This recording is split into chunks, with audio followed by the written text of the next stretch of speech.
నమస్కారం. ఆధ్యాత్మికత అనగానే మనకి అసలు విశ్వశక్తితో దగ్గరికి వెళ్తాం. ఆ విశ్వశక్తిని మనం ఎందుకు సమకూర్చుకోవాలి, అసలు ఆత్మ ఏమిటి, పరమాత్మ ఏమిటి, మరణం ఏమిటి, మరణం తర్వాత ఏం జరుగుతుంది, ఇలాంటి అంశాలు తెలుసుకోవాలంటే మరి ఒక గురువుగారు ఉండాలి. మన దగ్గరకు ఆ గురువుగారు వచ్చారు. ఆయనే ఓం స్వరూప్ గురూజీ గారు. దివ్య విశ్వశక్తి పరివార్ ప్రచారకులుగా ఆయన ఉన్నారు. ఓం ఆదిపరాశక్తి పీఠ వ్యవస్థాపకులు ఆయనతో మాట్లాడి మనం ఈ విషయాలు తెలుసుకుందాం. నమస్కారం గురూజీ. శుభం సార్. ఇప్పుడు విశ్వశక్తి మనకి చాలా అవసరం అని అనుకుంటూ ఉంటాం. ఆ చైతన్యం విశ్వశక్తి ఎందుకు మనకి? ఇది మానవ రూపంలో ఉండే మానవులకి మానవ జన్మలో తెలుసుకోవాల్సిన విశేషాలు ఇవి. చాలామంది దైనందిక జీవితంలో వాళ్ళు ఏదో వాళ్ళ పనులు చేసుకుంటూ ఉంటారు. ఈ శక్తి గురించి వాటి గురించి ఎక్కువగా ఆలోచన ఉండదు. మహా అంటే విగ్రహారాధన, రాముడు కృష్ణుడు ఇలాంటి దేవుళ్ళు, అమ్మవారు అయ్యవారు, ఊళ్ళల్లో మరి హనుమంతుల స్వామివారు, ఇలా రావి చెట్లు, గోమాత ఇలాంటివి ఏవో రకరకాలుగా ఉన్నాయి. అవన్నీ మరి ఎన్నో సంవత్సరాల నుంచి మనకి కంటిన్యూషన్లో ఉన్నాయి కాబట్టి మనం ఫాలో అవుతున్నాం, తప్పులేదు. విశ్వశక్తి మనకు కనబడేటువంటి విశ్వం అంటే ఒకటి కాదు, అనంతంగా కొన్ని లెక్క పెట్టలేనన్ని లోకాలు ఉన్నాయి. మనకి ఈ ప్రపంచం అనుకుంటాం. ఈ ప్రపంచంలో కూడా గొప్ప విశేషం ఏమిటంటే భరతఖండము. మనం ఉండేటువంటి ఈ భారతదేశము భరతఖండం అనేటువంటి నామధేయంతో పిలువబడేది. సంకల్పం చెప్తా ఉన్నాం కదా, ఆ భరతఖండే చెప్తాం. అంటే ఏమిటి అంటే అప్పట్లో ప్రపంచం అంతా ఒక భారతదేశం మాత్రంగా ఖండంగా ఉండేది. ఈ అమెరికాలు, రష్యాలు, ఇప్పుడు ఉండేటువంటివన్నీ సింగపూర్, మలేషియా, బర్మా, జర్మనీ ఇవన్నీ అప్పుడు లేవు. కానీ అవన్నిట్లో కూడాను మన భారతీయులే ఉండేవాళ్ళు ఆ టైంలో. 5000 సంవత్సరాలు క్రితం వరకు కూడాను దివ్యంగా మన హైందవ జాతి, సనాతన ధర్మము, హిందూ తత్వము, మన హిందువులుగా పరిపాలన దక్షత ఉండేది. కురుక్షేత్రం జరిగింది. కురుక్షేత్రం ఇప్పటికి కూడాను మన భారతదేశంలో ఢిల్లీకి దగ్గరలో ఆ పేరు కలిగే ఉన్నది. ఈరోజు కూడా అక్కడ ఆ ప్రదేశంలో మట్టి ఎరుపు రంగు పోలి ఉంటుంది. అది ఎంత విశేషం అంటే అప్పట్లో అన్ని లక్షల మంది అక్షోహిణులు సైన్యం అక్కడ కడతేరి ఆ రంగు భూమి రంగే మారిపోయేంత రక్తపాతం జరిగిందనేటువంటిది ఉదాహరణ. మరి అప్పుడెప్పుడు 5000 సంవత్సరాల క్రితం జరిగింది, ఇప్పుడు ఎందుకు ఉంది అంటే అదే దైవలీల ఘటన. ఇప్పటికీ మీరు ఆ రంగు ఆ కోటల్లో వెళితే చూస్తే కనబడుతుంది. అలాగే ప్రతి చోటను మునులు, తర్వాత గొప్ప సాధకులు, భగవత్ స్వరూపులు అవతరించిన నేల. ఇక్కడ పంచభూతాలే భగవత్ స్వరూపంగా మారినటువంటి గొప్ప నేల. అలాగే వాయునందుడైనటువంటి హనుమ, వాయుపుత్రుడు అంటాం. అవును. మరి ఆయన కూడా ఒక రూపము ధరించాడు. ఆయన జననానికి కూడా కొన్ని కారణాలు ఉన్నాయి. అంజలి పుత్రుడు. సరే, ఈ మధ్యకాలంలో మరి కాస్తో కూస్తో ఉండేదానికి ఎక్కువగా ప్రాచుర్యం మరి చిరంజీవి సినిమా యాక్టర్ ఒక ఆయన ఉన్నారు. వాళ్ళ కుటుంబీకులు ఆంజనేయ స్వామి యొక్క భక్తులు. పవనసూతుడు అంటే అప్పుడు చిరంజీవి గారి ఫ్యామిలీ ప్రస్తావన వచ్చింది కాబట్టి వాళ్ళ పేర్లు అలా మార్చుకున్న తర్వాత వీళ్ళ జీవితాలు మారినాయి అంటూ ఉంటారండి. అవును, మారడానికి అవకాశం ఉంది. వాళ్ళలో ఎన్ని సినిమాల్లో నటించినా ఏం చేసినా వారు త్రికరణ శుద్ధిగా ఆ కొండగట్టు హనుమాన్ స్వామి దర్శనాలు, వారాహి సంబంధించినటువంటి దానికి పూజలు, వారాహి అమ్మవారు యొక్క ఉపాసన, అది మనం ఇప్పుడు కూడా చూస్తున్నాం. అంటే దైవ భక్తి అనేటువంటిది వాళ్ళ హృదయ, వాళ్ళ అంశతో పుట్టారు అనుకోవచ్చా? ఇట్లా అంశ అంటూ ఉంటారు. ఏంటి అసలు అది? అంశ అంటే మనమంతా కూడా శక్తి అంశలమేనండి. మీరు, నేను, పిపీలకాది బ్రహ్మ పర్యంతం కూడా వృక్షములు, జలములు, చరాచర వస్తువులు అన్నీ కూడా, పర్వతములు, ఇవన్నీ కూడా దివ్య శక్తి అంశలే, రూపాలే. అందులో ఉన్నది చైతన్యమే, ప్రాణశక్తే. ఇది కాదనడానికి కాస్మిక్ పవర్ అది కాదనడానికి ఎవరికి రుజువులు లేవు. మీ కళ్ళ ముందు ఒక విత్తనం నాటిన చెట్టుగా మారుతుంది. పంటలు పండిస్తే బియ్యంగా మనం స్వీకరిస్తున్నాము. ఆకుకూరలు ఇవన్నీ కూడా మనం రోజు తినే వాటిలో కూడా అవి పెంపకం చేస్తూ పంట పండిస్తున్నామంటే ప్రాణం ఉన్నదనే కదా అర్థం. అంటే ఏదో రూపంలో ఉంది, నీరు రూపంలో కానీ ఇంకో రూపంలో కానీ ఉన్నది. అలాగే గోమాత ఉన్నది. సరే ఇన్ని 33 లక్షల దేవతలు, సరే ఇంకా ఒకటి కలిపినా తగ్గించినా అది పూజనీయము.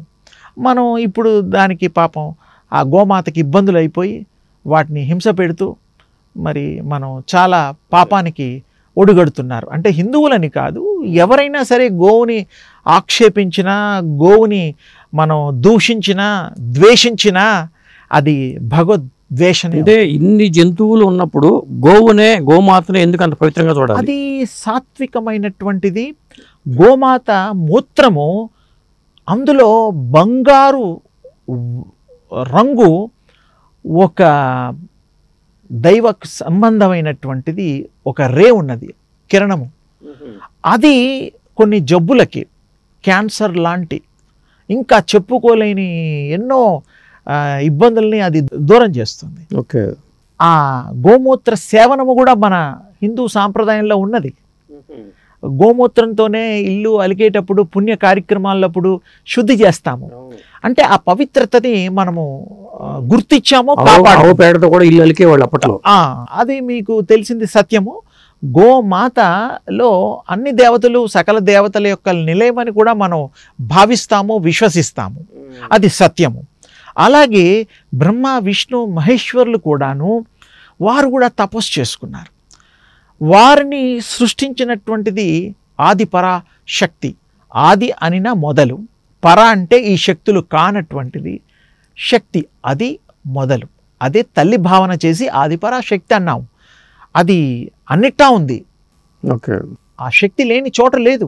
ఆ శక్తి తన్ను తానుగా నిర్ణయం తీసుకొని ఈ యొక్క బ్రహ్మ, విష్ణు, మహేశ్వరుల్ని సృష్టించింది అనేటువంటిది ఒక వివరణ ఉన్నది. వాటికి కూడా శక్తులు ఇచ్చారు. శివుడికో శక్తి, ఆయన కైలాస్ మానస సరోవరంలో తపస్సు చేసుకున్నాడు. అందుకని కైలాస్ మానస సరోవర్కి అంత ప్రాముఖ్యత వచ్చింది. శివ కైలాస్ అయిపోయింది. మానస సరోవరం ఉన్నది. అంటే అనంతకోటి బ్రహ్మాండాలు ఉన్న దీంట్లో ఈ భూమి మీద ఇక్కడ మానస సరోవరానికి శివుడు ఉండడానికి ప్రత్యేకమైన కారణం ఏంటి? అది ఏమిటంటే అక్కడ విశేషించి కాస్మిక్ ఎనర్జీకి అదొక సెంటర్ పాయింట్. రాకెట్స్ తర్వాత ఊర్ధ్వలోకాలకి వెళ్ళే దారి దాని గుండా ఊర్ధ్వముఖంగా ఓపెన్ అవుతుంది. ఓకే. మన పంచపాండవులు కూడాను వారి శరీరం వదిలిన చోటు బద్రికాశ్రమం నుండి ఒక్కొక్కరుగా అలా ప్రాణాలు వదులుతూ వెళ్ళారు. స్వర్గారోహణం. అక్కడ ఇప్పటికీ కూడా పంచధార అని ఉన్నది. ఒక్కొక్క ధార ఒక్కొక్క మన పంచపాండవుల యొక్క పేరు మీద, భీముడి పేరు మీద, అర్జునుడి పేరు మీద, నకుల సహదేవుల పేరు మీద, ధర్మరాజు పేరు మీద ఉన్నది. అవి ఇప్పటికీ ఈ రోజుకి మీరు అక్కడ దర్శించవచ్చు, చూడొచ్చు. అది మనం బద్రికాశ్రమం, బద్రిలో మనకి వ్యాసుడి యొక్క పీఠం ఉన్నది. అక్కడ మీరు గనక చేసుకుంటే అక్కడ ఆ రోజుల్లోనే గుర్తుగా ప్రతీకగా ఇప్పుడు పెట్టినటువంటిది, అంటే నిన్న మొన్న పెట్టింది కదా, అది కూడా చాలా వేల సంవత్సరాలది. వినాయకుడి యొక్క విగ్రహం, వ్యాసుడి యొక్క విగ్రహం రెండు ఉంటాయి. ఆయన చెబుతూ ఉంటే రాస్తున్నట్టుగా, లిఖిస్తున్నట్టు ఇప్పటికీ అక్కడ చిత్రాలు ఉన్నాయి, విగ్రహాలు ఉన్నాయి. ఆ ముందు నుంచే అలా నడుస్తూ ముందరికి వెళ్ళి అక్కడ ఒక్కొక్కరుగా అదే మరి ఆ 5 పంచ స్రవించేటువంటిది, పంచ నదులుగా, పంచ అనేటువంటి విశేషమైనటువంటిది 5. ఈ పంచభూతాలకి కూడా మనం దాన్ని అర్వర్తింప చేసుకోవచ్చు. అలా వాళ్ళు స్వర్గాహంలో ఒక్కొక్కరుగా వెళ్ళారు. అది ఇంకొక విభాగము, అదొక ఇంకొక చరిత్ర. దానికి కూడా మనం చాలా బాగా చెప్పుకోవచ్చు. తర్వాత తప్పకుండా దాని విశేషం నేను చెప్తాను మీకు. అయితే ఇక్కడ దివ్య శక్తి సంబంధించింది ఆ వ్యాసులు వారు అక్కడ రాసినటువంటిది ఇప్పటికీ సాక్షిభూతాలు ఉన్నాయి కాబట్టి అలాంటివి చాలా విశేషమైనటువంటి విశ్వ తేజస్సుకు సంబంధించినటువంటి ఎన్నో ప్రదేశాలు ఉన్నాయి. గుళ్ళు ఉన్నాయి. గుళ్ళు కూడా ఏ గుడి పెట్టినా మనం స్థాపన చేస్తాం. స్థాపన చేసేటప్పుడు కొన్ని క్రతువులు, కొన్ని కార్యక్రమాలు, ఒక 10-15 రోజుల కార్యక్రమాలు గుడికి ముందర స్థాపన చేసి శక్తిని ఆహ్వానించి అప్పుడు దాన్ని ప్రతిష్ఠ అంటాం. వినాయకుడు ప్రతిష్ఠ కానివ్వండి, ఏ దేవుడు ప్రతిష్ఠ అని దానికి ముందర ఒక కార్యక్రమం ఉంటుంది. అలాగే సాక్షాత్తు స్వయంభూ అంటాం, అంటే అవే వెలిసినట్టుగా, అవే తన్నుకు తానుగా ప్రకటించుకున్నట్టుగా మనకి దర్శనాలు ఉన్నాయి. మరి బెజవాడలో కనకదుర్గమ్మవారు కూడా స్వయంభూ, ఆ తల్లి. పానకాల స్వామి ఆయన స్వయంభూ. ఇలా చాలా చోట ఇప్పుడు బాలరాముడు అనేటువంటిది మన మోదీ గారు ఈ మధ్య కాలంలో చేశారు. అలా చాలా. మరి అమ్మవారు ఇంకొక తల్లి ఉన్నారు. మనకి స్వయంభూ అనడానికి ఆధారాలు ఏంటండి? స్వయంభూ అంటే ఏంటంటే ఆ శక్తి ఆ ప్రదేశంలో ఎక్కువగా తన్ను తాను ప్రదర్శన చూపిస్తూ తన్ను తాను నిదర్శనంగా ఎంతో కార్యక్రమాలు అక్కడ జరిపించి కొంతమందికి కళ రూపంలో కానీ, దర్శన రూపంలో కానీ, కొన్ని వాక్ రూపంలో కానీ అలా అవి ఆ శక్తి నిరూపణ జరుగుతుంది. ఏ దేవుళ్ళైనా కూడా ఏ రూపాలన్నా ధరించవచ్చు, ధరించకూడదు. ఇప్పుడు మనం కూడా ఒక అవతారమే, మానవ అవతారము. దేవుళ్ళందరూ కూడా మానవ అవతారంలోనే వచ్చారు, రాముడు, కృష్ణుడు ఇత్యాదివి. మరి అమ్మవార్లు, అయ్యవార్లు, అయ్యప్ప, ఎవరన్నా కూడా వాళ్ళు ఆ రూపాలు ఎందుకు తీసుకున్నారంటే, ఎందుకు ఈ సెలెక్ట్ చేసుకున్నారు అంటే మనం దేవుళ్ళు అంటున్నాం, దేవుడు అనాలా దేవుళ్ళు అనాలా? అంటే విశ్వశక్తి కరెక్ట్, ఓకే, ప్రాణశక్తి కరెక్ట్. అది ఆపాదించుకొని ఆ ఉపాసన చేసి దాన్ని మనం ఈ యొక్క శరీరంలో దాన్ని స్వాగతింప చేసుకున్న తర్వాత ఈ పరమాత్మనే విశ్వశక్తి అనుకోవచ్చా? తప్పకుండా అనుకోవచ్చు. విశ్వశక్తి అంటే సర్వత్రా వ్యాప్తి చెందినటువంటిది, సర్వ వ్యాపకము, సర్వత్రా నిలయము. ఎక్కడ అంటే ఇక్కడ లేదనేది లేదు. అందుకనే ప్రహ్లాదుడు ఇందుగలడందు లేడు సందేహము వలదు చక్రి సర్వోపగతుండు ఎందెందో వెతికిన అందందే గలడు అని చక్కగా మరి ప్రహ్లాదుడితో చెప్పించారు పోతనామాచులు. సరే, ఎవరు చెప్పినా సత్యం అది. భగవంతుడు ఇక్కడ లేడు అక్కడ లేడు అని ఉండదు, ఏ రూపంలోనైనా ఉంటాడు. అదే సింహ రూపంలో కూడా ఉంటాడు లక్ష్మీనరసింహస్వామిగా, చిలక రూపంలో ఉంటాడు, భవిష్యత్తు చెప్పేటువంటి కంచి, కామేశ్వరి, కామకోటి, ఇవన్నీ చాలా ఉన్నాయి. ఏది చేసినా ఆ రూపాలు వచ్చిన తర్వాత మనం పూజ అర్హత, దైవ అనుగ్రహంతో దైవ రూపాలుగా మనం ప్రాణం పోయిన తర్వాత ఆ విశ్వశక్తి ఏమవుతుందండి? ఆ విశ్వశక్తికి ప్రాణం పోవడం అనేది ఉండదండి. దాని గురించి ఇంకా చక్కటి వివరణ ఇస్తాను ఇప్పుడు. విశ్వము, విశ్వశక్తి, ప్రసారము, ప్రయాణము అనేటువంటి కార్యక్రమంలో విధుల్లో కైనెటిక్ ఎనర్జీ అనేటువంటిది ఇంగ్లీష్ అకల్ట్ సైన్స్లో అదొక పదం. మూలాన్ని ఆదిశక్తి, నడయాడే శక్తి శివ శక్తిగా మనం ఇప్పటి వరకు స్వీకరిస్తున్నాం. శివుడు అనేటువంటిది ఇప్పుడు మీరు కళ్ళకి చూసేటువంటి ఈ శివుడు ఈ ఫ్యామిలీ కాదండి. పార్వతి ఇదొక కుటుంబం. కొన్ని లోకాలు ఉన్నాయి. శివలోకం అని ఉంది, విష్ణులోకం ఉంది, గణపతి లోకం అని ఉంది, కృష్ణలోకం అని ఉంది. ఇలా ఊర్ధ్వలోకాల్లో ఎన్నో లోకాలు ఉన్నాయి. అక్కడంతా ఆ రూపాలే ఉంటారు, మిగతా ఏ రూపాలు ఉండవు. ఆశ్చర్యపోతారు. ఇవన్నీ కూడా మీరు దర్శించవచ్చు. చిత్రీకరణ చేసినట్టుగా భావించి ఏదో సినిమాలో చూడడం కాదు, మీ మనసు ప్రయాణం చేయొచ్చు, ఆత్మ ప్రయాణం చేయొచ్చు యోగం చేత. మిమ్మల్ని మీరు ఎప్పుడైతే తెలుసుకోగలుగుతారో, మిమ్మల్ని మీరు అర్థం చేసుకొని నేను పలానా విశ్వశక్తిని అని మిమ్మల్ని మీరు గుర్తించిన నాడు సర్వత్రా ప్రయాణం చేయగలుగుతారు, ఊర్ధ్వలోకాలకి ప్రయాణం చేయగలుగుతారు. ఒక్క నిమిషంలో చంద్రమండలంలో ఉండొచ్చు, ఒక్క నిమిషంలో మీరు సూర్యమండలంలో ఎన్ని ఉన్నాయన్నీ 27 నక్షత్రాలు మీకు కనబడతాయి. ఈ 9 గ్రహాలు ఇప్పుడు కనిపెట్టినవి కావు, ఇప్పుడు ఇంకా కొన్ని కనిపెట్టారు, అవి ఇంకా కలపలేదు వీళ్ళు ఆస్ట్రాలజర్స్. నక్షత్రాలు కూడా పెరిగాయి, రాసులు ఇవన్నీ పెరిగాయి.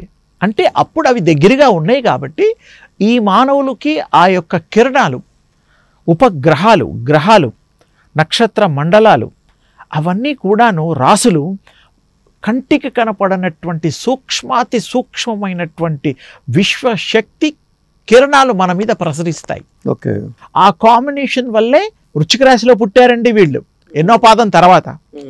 అలాగే మరి జ్యేష్ఠ నక్షత్రంలో పుట్టారండి. ఒకడు పుట్టడండి జ్యేష్ఠ నక్షత్రంలో ప్రపంచ వ్యాప్తిగా 900 కోట్ల ప్రజ ఇప్పుడు ఉజ్జాయింపున. మరి 9 గ్రహాలకి 100కి ఒక గ్రహం. అలాగే 80 లక్షలు చిల్లర మరి రాసులు 12 రాసులు డివైడెడ్ బై 900.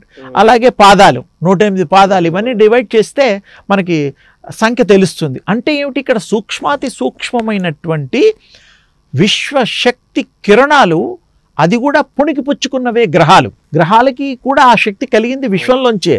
అవి మనకి దగ్గరగా ఉన్నప్పుడు ప్రయాణం చేసి ఆ ధార కిరణాలు మనకి తాకడం వల్ల, ఆ కాంబినేషన్స్ వల్ల, పుట్టుక వల్ల ఆ యొక్క లైఫ్ ఆరా పెరగడము, ఈ పనులు చేయడానికి వీలుగా అనేటువంటిది లెక్కలు కడుతున్నాం మనం. నిజానికి అవి ఉన్నాయి, వాటి ఎఫెక్ట్ మన మీద ఉంటుంది, కానీ అది విశ్వానికి సంబంధించింది, ఇండివిజువల్ కాదు. అది ప్రకృతి. ఈ ప్రకృతి ఏదైతే ఉందో ప్రకృతికి సంబంధించిన ఏవైనా కూడా ఈ యొక్క కాంబినేషన్, ఈ లెక్కల వల్ల ఈ పంచాంగంలో, పంచాంగములు ఉన్నాయి కదా, ఈ పంచాంగంలో కూడా మనకు విశేషంగా ఉంటుంది. విధి వైపరీత్యాలు ఇవన్నీ కూడాను, భూకంపాలు, ఎవరికి ఎంత బాగుంటుంది, ఇండివిజువల్ కాదండి, సమిష్టి. అది ఈ యొక్క ఖగోళ శాస్త్రానికి దానికి సంబంధించింది. అది మనం ఇండివిజువల్గా ఆపాదించడం ఎంతవరకు సబబో నాకు. ఇప్పుడు స్వామీజీలు చాలా మంది వచ్చారండి, వాళ్ళు రకరకాల మార్గాలు, రకరకాల సిద్ధాంతాలు చెప్తూ ఎంచుకున్నారు. అదే ఎవరిని నమ్మాలి, ఎందుకు నమ్మాలి? ఇంకొకటి, వాళ్ళు కాషాయ బట్టలే కడుతూ ఉంటారు, దాని వెనకాల ఏమైనా పరమార్థం ఉందా? కాషాయ బట్టలు అనేటువంటిది, దాంట్లో కాషాయము అనేటువంటిది ఆ రంగు ప్రాముఖ్యత నాకు తెలిసినంత వరకు అది విశ్వశాంతిని కోరేటువంటిది, మీ ఆత్మకి శరీరానికి గుణాలని కూడా మార్చే కలర్ థెరపీ అంటాం దాన్ని. రెయిన్బో కలర్స్లో ఒక కలర్ ఇది. దానివల్ల శరీరంలో శాంతము ప్రజ్వలిస్తుంది, ఎదుటివాడిని ప్రేమించే గుణం ఉంటుంది. ఒకప్పుడు ఈ కాషాయం లేదండి.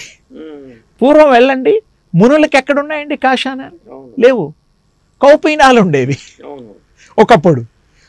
ఋషులు కూడా భార్య పిల్లలు, మునులు వాళ్ళు కూడా భార్య పిల్లలు. విశ్వామిత్రుడికి పెళ్ళయింది, పిల్లలు ఉన్నారు.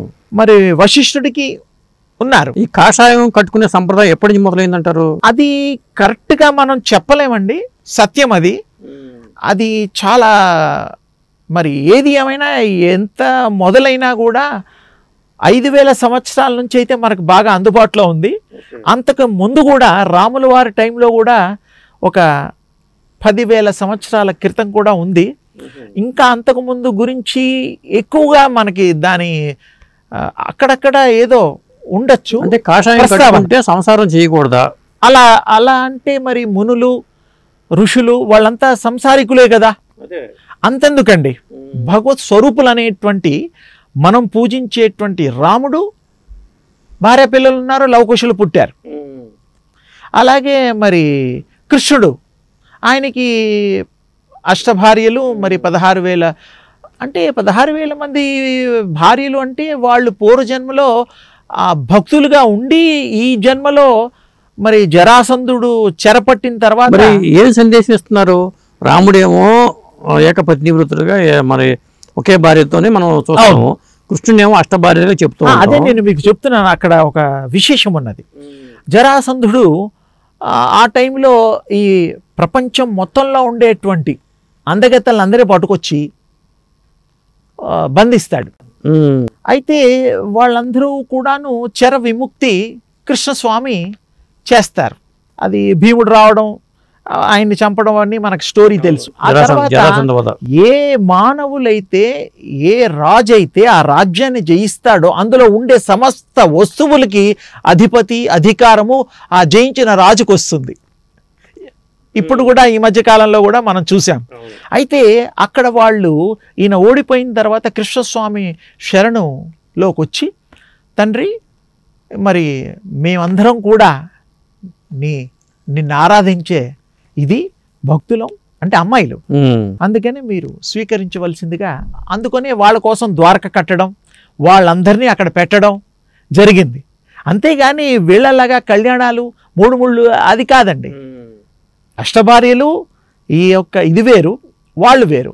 ఆ బాధ్యత తీసుకున్నందుకు వారిని కూడా మరి వాళ్ళ సేవని స్వీకరించాడు, వాళ్ళని తరింపచేశాడు. మరి వాళ్ళు ఎవరికి పిల్లలు లేరు చూడండి, 16,000 మంది గోపికలకి పిల్లలు లేరు. అంటే వాళ్ళు అంతా ఆ స్వామిని కొలవడానికి ఆ యొక్క ఈ జన్మలో ఆ రూపాలు ధరించారు. నాకు తెలిసినంత వరకు, నేను విన్నంత వరకు, నేను తెలుసుకున్నంత వరకు. ఇంకా ఏమైనా విశేషాలు ఉండొచ్చేమో. అందుకని కృష్ణుడు అంటే రాముడు ఇచ్చే సందేశానికి కృష్ణుడు ఇచ్చే సందేశానికి తేడా కనిపిస్తుంది కదా. మనుషులు దేన్ని స్వీకరించాలి? అంటే ఇప్పుడు ధర్మాన్ని స్వీకరించాలి. రాముడు చెప్పిన ధర్మం ఏమిటి, కృష్ణుడు చెప్పిన రాజకీయం అది. అంటే ఆ రోజుల్లోనే రాజకీయం అనేటువంటిది మొదలైంది అని అనుకోవచ్చు. ఎవరిని ఎక్కడ పెట్టాలి, ఎవరితో ఏ పనులు చేయించాలి, యుగాల మార్పు కూడా కొంత యుగాల మార్పు ధర్మం మారింది. అదే అప్పుడు తల్లిదండ్రుల్ని మరి సేవించేవాళ్ళు. మరి ఇప్పుడు తల్లిదండ్రుల్ని ఏం చేస్తున్నారు, అమెరికాలో ఇంకెక్కడన్నా ఉండేవాళ్ళు 1,00,000 2 లక్షలు ఇచ్చేసి ఇక్కడ ఓల్డ్ ఏజ్ హోమ్లో పెడుతున్నారు. మరి వాళ్ళని అక్కడ ఉంచుకోలేరా? ఇంట్లో మూల ఒక 5x5 సైజు రూములు లేవా? మరి వాళ్ళకి ఎవరు చేస్తారు? వాళ్ళకి చేయడం కుదరదు. అలానే వాళ్ళని నిందించడం లేదు నేను, వాళ్ళకు కుదరదు. వాళ్ళు వద్దామనుకునే వెళ్ళుంటారు, సంపాదనకే వెళ్ళారు, అంతకంటే వేరే ఏమీ లేదు. చదువులకు వెళ్ళారు, తిరిగి రావచ్చుగా. ఓ 10 కోట్లు, ఒక 5 కోట్లు అయిన తర్వాత రండి. ఇక్కడ సిస్టమ్ బాగాలేదు, భారతదేశంలో పనులు అవ్వవు. ఇక్కడ మీరు మంచి వాళ్ళని ఎన్నుకోండి, రాజ్యాల్ని స్థాపించండి, సుస్థిరం చెయ్యండి. రామరాజ్యం ఇక్కడ స్థాపన సాధ్యమే. ఎందుకంటే దానికి ఒక రకంగా అందరూ కోరుకోవాలి, ఒకరు కోరుకోవడం కాదు. దాన్ని అకల్టిజంలో మార్ఫోజెనిక్ ఫీల్డ్ అంటారు. ఇది ఉదాహరణకు చెప్తున్నాను. ఎన్టీ రామారావు గారు సీఎంగా అవ్వడానికి ముందర ఆయన నటులు అభిమానం చేత కానీ ఏ చేత కానీ అప్పుడు కాంగ్రెస్ను ఊరికే వాళ్ళ యొక్క పాలన విసుగు తెంచడమే కానీ ఏదన్నా కారణాలు కావచ్చు. నా దృష్టిలో ఎవరిని నిందించడం లేదు, అవన్నీ కలిసి వచ్చేసాయి. ప్రజలకి కోరుకున్నారు. రామారావు గారి యొక్క మాటలు, ప్రామిస్ చేయడాలు, రకరకాల వాళ్ళ హామీలు, నమ్మకం కుదిరి ఆయన చేసిన పాత్రల ప్రభావం అంటే కూడా అది ఒక నిజమే తప్పకుండాను. అయితే వారి నమ్మకాన్ని ఆయన స్థాపించగలిగాడు, వాళ్ళ హృదయంలో గెలుచుకోగలిగాడు. ఈయన చేస్తారు తప్పకుండా, ఈయన మనకి సరి అయిన నాయకుడు, ఆ రాముడే చూడకపోయినా ఈ రాముడిని మనం చూడగలుగుతాం అనే విశ్వాసం ప్రజల్లో ఉండింది. అందుకనే ప్రతి ప్రజ, ఆంధ్ర తెలంగాణ అటువంటి తేడా లేకుండా సమస్త ప్రజానీకం వారిని కోరుకున్నారు. ఆ కోరిక ఒక బలంగా మారి విశ్వశక్తి అనుసంధానం జరిగి దాన్ని మార్ఫోజెనిక్ ఫీల్డ్ అంటారు. అదిగా మారి అంత మెజారిటీ వచ్చింది. మీరు కోరుకుంటే, నేను కోరుకుంటే రామారావు గారు వచ్చేవారు కాదు, సమిష్టి ప్రజా కోరుకున్నారు. ఇప్పుడు మరి చంద్రబాబు నాయుడు గారికి ఇంకా ఎక్కువ మెజారిటీ వచ్చింది. ఆయన కూడా కోరుకున్నారు కదా, మరి ఆయన కూడా కోరుకుంటేనే కదా ఆయన గెలిచాడు. అది సత్యము. ప్రజల్లో ఆ యొక్క భావం, ఆయన మీద ప్రేమ, ఇదే మార్గము ప్రదర్శించడానికి, కానీ ఆయన్ని మళ్ళీ తిరిగి తెచ్చుకోవడానికి ఓట్లు వేసి. అందుకని మళ్ళీ ఆయనని వారు ఎన్నుకున్నారు. 164 ఏదో వచ్చాయి, మామూలు విషయం కాదు. అంతే. దానికి తోడు అంటే దైవ నిర్ణయం అనుకోవాలా, లేకపోతే నిర్ణయం ఎప్పుడు కూడాను ఎక్కువ పర్సంటేజ్ 100% మీ హృదయాన్ని భగవంతుడి దగ్గర పెట్టి సంకల్పం చేస్తే తప్పకుండా అది సిద్ధిస్తుంది. అందరూ కోరుకొని ఉండొచ్చు, లేకపోతే ఇంతమంది కోరిక భగవంతుడు కాదనలేడు కదా. మంచి జరగబోతోందేమో, మంచి స్థాపన జరగబోతోందేమో, అది ప్రజల నమ్మకమే ఆ స్థాపనకి నాంది, పునాది. అది విశ్వశక్తి యొక్క ప్రదర్శన కూడా జరిగింది. అదే మార్ఫోజెనిక్ ఫీల్డ్. అది ఎవరు ఊహించలేదు. మరి మొన్న వచ్చిన ఇన్ని సీట్లు కానీ అసలు ఊహించలా. ఎందుకు ఊహించలేదంటే వీళ్ళకి ఒకటే రావాలి అంతే, వెయ్యాలి అంతే, వీళ్ళ పని అయిపోయింది. విశ్వశక్తి నిర్ణయం తీసుకుంది. అందుకని ఎంతో మంది ఎన్నో రకాలుగా ఈ పార్టీ వస్తుంది, ఆ పార్టీ రాదని చాలా మంది చెప్పారు ఉంటారు. కానీ వాళ్ళ లెక్కలు తప్పని నేను అనడం లేదు, సత్యం అయ్యి ఉండొచ్చు. కానీ విశ్వము, విశ్వశక్తి, ఆ భగవత్ శక్తి ఏదైతే ఉందో ఆ నిర్ణయానికి మనం అంతా బద్దులము. అంటే ఆ శక్తి ఈ ప్రపంచాన్ని నడిపిస్తుంది. తప్పకుండా నడిపిస్తుంది, ఇప్పటిదాకా నడిపించింది. రాజుల దగ్గర నుంచి, దేవుళ్ళ దగ్గర నుంచి, రకరకాల యుగాల నుంచి కూడా, కృతయుగం, త్రేతాయుగం, ఇవన్నీ కూడా మనం చూస్తే కలియుగంలో కూడా ఆ శక్తి తప్పకుండా నడిపిస్తుంది. ఆ శక్తి లేకుండా పువ్వు వికసించదు. పువ్వులు వికసించవండి. పంటలు పండవండి, మన హృదయం కూడా వికసించదు. ఇప్పుడు కొంతమందిని మరి కారణ జన్ములు అంటూ ఉంటారు. ఎన్టీ రామారావు గారిని చూసుకుంటే కారణ జన్ములు అంటూ ఉంటారు. దాన్ని ఎలా చూడాలి మనం? కారణ జన్ములు అనడానికి అవకాశం ఉన్నది కదా, ఎందుకంటే ఎవరు చేయలేని పనులు వారు చేశారు. అదొక పర్పస్ఫుల్లీ టేకెన్ బర్త్.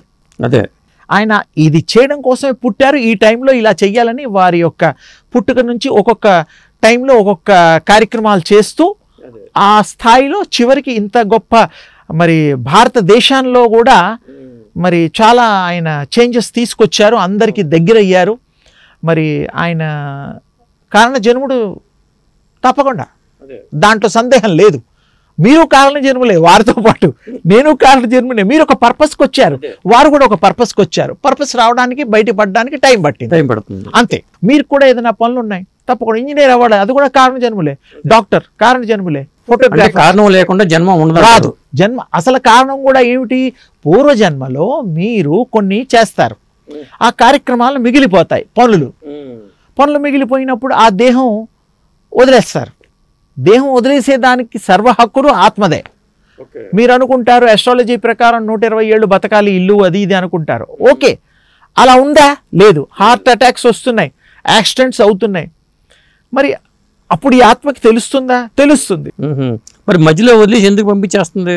అదే చెప్తున్నాను ఇప్పుడు, అదే విశేషమైన విషయాన్ని మీకు ప్రచురిస్తున్నాను. ఆత్మ తన్ను తానుగా వస్తోంది, తన్ను తానుగా వెళుతోంది. ఉదాహరణకి మీరు ఏదో పని మీద అమెరికాను, రష్యాను, ఇంకెక్కడికో వెళ్తూ ఉంటారు. ఆ పని అవ్వగానే 2 నెలలు 3 నెలలు కాగానే వచ్చేస్తారు కదా. అప్పుడు మరి మీరు స్వస్థానానికి వచ్చినట్టు, ఈ శరీర ధారణం చేసినట్టు ఇల్లు, వాకిలి, భార్య, పిల్లలు. ఆత్మకి ఇల్లు, వాకిలి, భార్య, పిల్లలు అనేది ఉండదు. అది వసుదైక కుటుంబం అని మనం అనుకుంటాం. అది అంతటా వ్యాప్తి చెందినటువంటిది. అది ఇండివిజువల్గా వచ్చి ఈ రూపాల్లో మనకి ఈ సంచారం జరుగుతోంది. అది ఏదో కార్యక్రమాలు చేయడం కోసం ఈ యొక్క రూపాల్ని ఎంచుకుంటుంది. స్త్రీ కానీ, పురుషు కానీ, వృక్షం కానీ, మరి జంతువులుగా, దాని ఇష్టం, దాని కర్మలకి ఏది అనుగుణంగా ఫిట్ అవుతుందో అందులో ఆ గర్భంలోకి వెళుతుంది, ఆ రూపం దాలుస్తుంది. ఇది సత్యము. అలాగే మిగిలిపోయిన కార్యక్రమాలు పూర్వజన్మలో ఉన్నప్పుడు అది ఈ బాడీని, ఈ తయారు చేసినటువంటి తల్లిదండ్రులు తయారు చేసినటువంటి ఈ శరీరాన్ని 7వ నెల తర్వాత 6.5 రోజులు అలా దరిదాపు ఆత్మ ప్రవేశిస్తుంది. అప్పటి వరకు ఆత్మ రాదు బాడీలోకి, శిశువులోకి రాదు. ఆ భూపతనం తర్వాత అప్పటి వరకు తన జన్మలన్నీ గుర్తుంటాయండి. చాలా విశేషం ఉంది ఈ ఆత్మకి.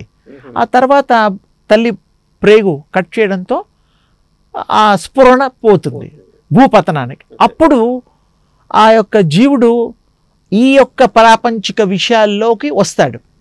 కానీ దానికి విశేషమైనటువంటి ఉపాయం ఉన్నది. ధ్యాన స్థితిల్లోనూ ఇంకా ఈ యొక్క సాధనలోనూ ఈ ఆత్మ పెరుగుతూ మన జన్మలు తెలుసుకోవచ్చు అంటారు. అది తెలుసుకోవచ్చు. మీరు భగవత్ స్వరూపులు అవ్వచ్చు, మీరు సత్కర్మలు చేయడానికి వీలుంటుంది. జ్ఞానం, భగవంతుడి విశేషమైన జ్ఞానాన్ని ప్రసాదించాడు. ఎందుకు? మనం తెలుసుకునేవారు, ఎవరో చెప్పింది ఫాలో అవ్వడం కాదు. ఇక్కడ తను తాను తెలుసుకోవడం కోసం విశ్వరూపంలో కృష్ణస్వామి అర్జునుడికి విశ్వరూపం చూపించాడు. అన్నిట్లో తానై ఉన్నాడని చెప్పడం, విశ్వమంతా తానై ఉన్నాడని. మీరు కూడా విశ్వానికి సంబంధించిన వారే, మీరు కూడా ఏమీ తక్కువ కాదండి. కానీ సాధన ద్వారా అందులో చేరుకొని మిళితమై సమ్మిళితమై ఏకం అనేకం, అనేకంలో కూడా ఏకం ఉంది. ఏకం బహుశ్యామి, ఒకటే ఇన్ని రూపాలుగా ఉంటున్నాం. కానీ తెలుసుకొని కనుక మీరు ఉంటే ఆ విజ్ఞానము, పరాజ్ఞానము వస్తుంది. ఇంకొకటి అండి, శ్రీచక్రం అంటూ ఉంటారు. ఏంటి దాని ప్రత్యేకత ఏంటి? శ్రీచక్రం అంటే కూడా మీరు, మీ హృదయమే శ్రీచక్రం, మానవ శరీరమే శ్రీచక్రం. ఇది చాలామంది తెలుసుకోవాల్సిన విషయం. నేను శ్రీచక్ర ఉపాసన చేస్తాను. ఆ యొక్క తల్లి లలితా పరమేశ్వరి ఆ బిందు స్వరూపంలో ఉంటుంది. ఇప్పుడు కాదు, ఇది శ్రీచక్ర ఉపాసన దేవుళ్ళు అందరూ కూడాను చేశారు. అమ్మవారు త్రిపుర సుందరిగాను, అమ్మవారి అవతారాలు కూడా ఉన్నాయి. ఆవిడ యొక్క మణి ద్వీపం అనేటువంటిది ఒక లోకం ఉన్నది. మణిద్వీప వర్ణనం పాటలు కూడా ఏమో ఉంటాయి. అందులో ఆ తల్లి సింహాసన దీశురాలై ఉండి ఈ యొక్క పూజలు అందుకుంటూ, ఆవిడ సభలో విశేషం జరిగింది. ఆ చూడ్డం లో వేల కొలది లక్ష్మీనారాయణులు, అమ్మవారి స్వరూపం అయ్యవారి స్వరూపం, లక్ష్మీనారాయణులు వేల కొలది, బ్రహ్మ సరస్వతి అమ్మవార్లు, పార్వతి పరమేశ్వరులు ఆవిడ సేవార్థం వచ్చారు. ఈ విషయం నేను మీకు చెప్పేది మీకు లలితా సహస్రంలో తర్వాత 2వ పార్ట్ ఉంది దానికి కూడా. అందులో మీరు విశేషించి దాంట్లో మీరు ఈ నేను చెప్పిన వర్ణన, మణిదీప వర్ణన, అమ్మవారి సేవార్థం ఎవరెవరు వచ్చారో అవన్నీ డీటెయిల్స్ ఉంటాయి. అది చాలామంది అవి చదవరు. ఎంతసేపు లలిత చదువుకోగానే పుణ్యం వస్తుంది, ఈ పని చేస్తారు ఓ 15 నిమిషాలు. అది కూడా మనస్సు పెట్టి చదివితే లలితా సహస్రంలో తప్పకుండా 20 రోజులో 15 రోజులో మనస్సు ముఖ్యమండి. హృదయం అంకితం చేయాలి ఆ తల్లికి, తప్పకుండా మీకు సర్వం సిద్ధిస్తుంది. ఏదో దండం పెట్టుకోగానే కాదండి, మనస్సును ఎక్కడో పెట్టి దండం పెడితే ఎలా అవుతుంది? నేను దండం పెట్టాను అంటే కాదు, మనస్ఫూర్తిగా మనసు నిండా మననం చేసేది మననేతి మంత్ర, అది మంత్రంగా మారుతుంది. అమ్మవారు దీవిస్తుంది. అప్పుడు కూడా ఈ సకల చరాచరమైనటువంటి ఎంతోమంది ఆ యొక్క మణి ద్వీపంలో తల్లిని సేవించుకున్నట్టుగా మనం చరిత్ర చెప్తోంది. అందుకని ఆదిశక్తి అమ్మవారు. అంటే ఈ విశ్వ స్వరూపాన్ని శ్రీచక్రంలో ఎలా చూడాలి మనం? విశ్వ మొత్తం శక్తే శ్రీచక్ర స్వరూపంలో మనం అమ్మవారి బిందు స్వరూపంలో ఉన్నందుకు అది యూనివర్సల్ కనెక్ట్ అవుతుంది. ప్రాణ అది ఒక పిరమిడ్ అంటూ ఉంటాం. పిరమిడ్ కాదు, కానీ పిరమిడ్ కంటే ఎంతో చెప్పలేనంత గొప్పది. ఎందుకంటే ఇది విశ్వాంతరాళల్లో వాటి యొక్క దివ్య శక్తి, అనుగ్రహ శక్తిని ప్రసరింపజేసేదే శ్రీచక్రం. అందుకని ఈ మధ్యకాలంలో మీరు టీవీలలో మాధ్యమాలలో మరి అమెరికాలో పారాగాన్ సిటీలో అది దగ్గరగా ఒక 28-30 కిలోమీటర్లు దరిదాపు సరౌండింగ్స్లో ఆ శ్రీచక్రం ఎవరు గీశారో ఉందని చెప్తా ఉంటారు. టీవీలలో చాలామంది మాధ్యమంలో వచ్చింది, చూశారు. అదే అమెరికాలో ఎందుకు ఉంది? అమెరికా మన దేశం కాదుగా, వాళ్ళు హిందువులు కాదుగా. అంటే అక్కడ హిందువులు అనేది ఒకప్పుడు లేదు, భరతఖండం అంతా ఒకటే అన్నాను కదా. అందుకని అప్పుడు అది ఏర్పడింది. అది ఇప్పటిది కాదండి. మరి ఎలా అంత అది ఎంత పెద్దది అలా గీయడం ఏ స్కేల్కి సాధ్యము? అవును, అక్కడ కూడా పవర్ ఉన్నది, విశ్వ పవర్ ఉన్నది.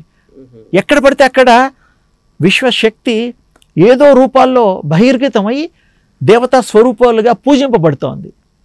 వృక్ష రూపంలో పూజింపబడుతుంది, రావి చెట్టుగా, మరి లక్ష్మీప్రదమైనటువంటి వేప చెట్టుగా. ప్రతి గుళ్ళల్లో ఊళ్ళల్లో చూడండి, వేప చెట్టు రావి చెట్టు లేకుండా ఉండవు ఇప్పటికీ. అంటే ఏంటి? ఆ వృక్షంలో ఆ సంపద విశ్వశక్తి కలిగి ఉన్నది. అలాగే దేవుళ్ళు కూడాను విశ్వారాధన చేశారు. రాముడు కూడా ధ్యానం చేశాడు, శివుణ్ణి ధ్యానం చేశాడు, అమ్మవారిని చేశాడు, కృష్ణుడు చేశాడు, తర్వాత అందరూ దేవుళ్ళు కూడా చేశారు.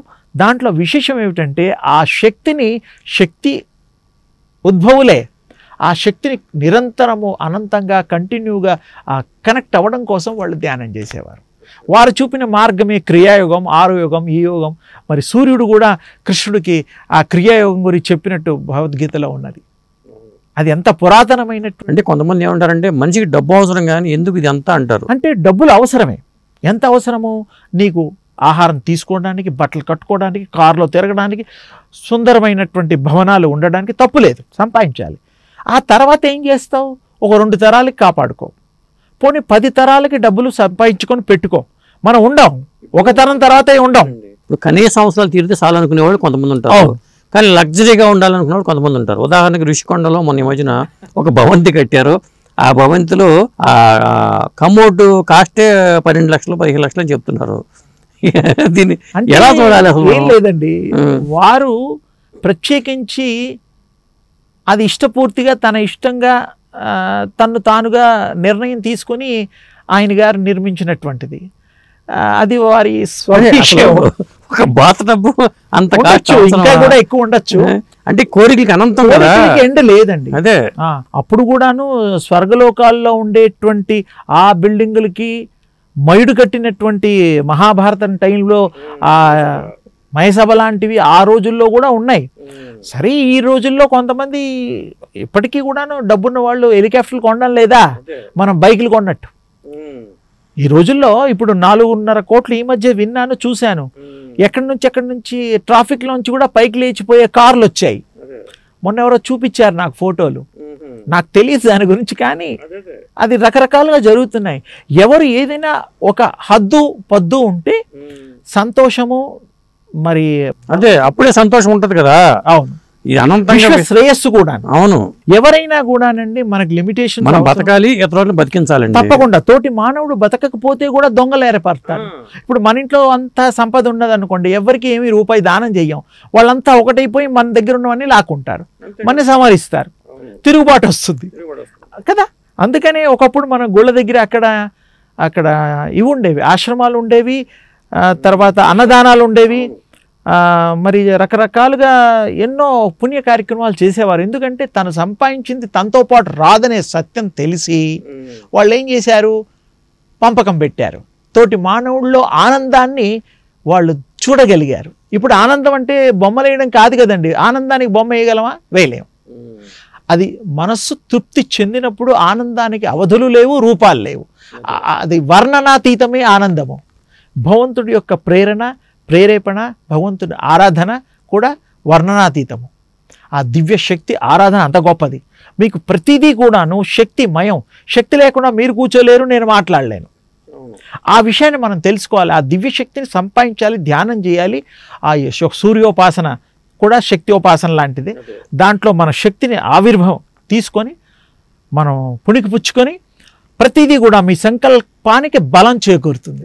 జీవన విధానానికి మీ శక్తి అవసరం అవుతుంది. ఇప్పుడు మీరు ఓం ఆదిపరాశక్తి పీఠం అని మీరు స్థాపించారు. మొదట్లో ఎప్పుడు స్థాపించారండి? అది దాని ఒక 40 ఏళ్ళు పైనే. అంటే దాని పర్పస్ ఏమిటి? అంటే అందరికీ దివ్య శక్తి ప్రచారం చేస్తూ, ఆ దివ్య అనుభూతిని కల్పిస్తూ, ఆ యొక్క దివ్య ఆత్మగా మార్చి, ఆ దివ్య ప్రకాశాన్ని వారు ఉపాసన చేసి సర్వశక్తి మంతులుగా అవ్వడం కోసం, ఆరోగ్యవంతులుగా అవ్వడం కోసం, విఘ్నులుగా ప్రాజ్ఞులుగా అవ్వడం కోసం, నిర్ణయాలు సరిగ్గా తీసుకోవడం కోసం, ఎదుటి మనిషిని గౌరవించడం కోసం, ఈ సమాజాన్ని సుఖమయం చేయడం కోసం, పాపాలు చేయకుండా. అంటే అంతవరకు చేస్తే బాగానే ఉంటది, కానీ పీఠాలు పెట్టి పాపాలు చేసేవాళ్ళు కూడా ఉంటారు కదా, దాన్ని ఎట్లా చూడాలి మనం?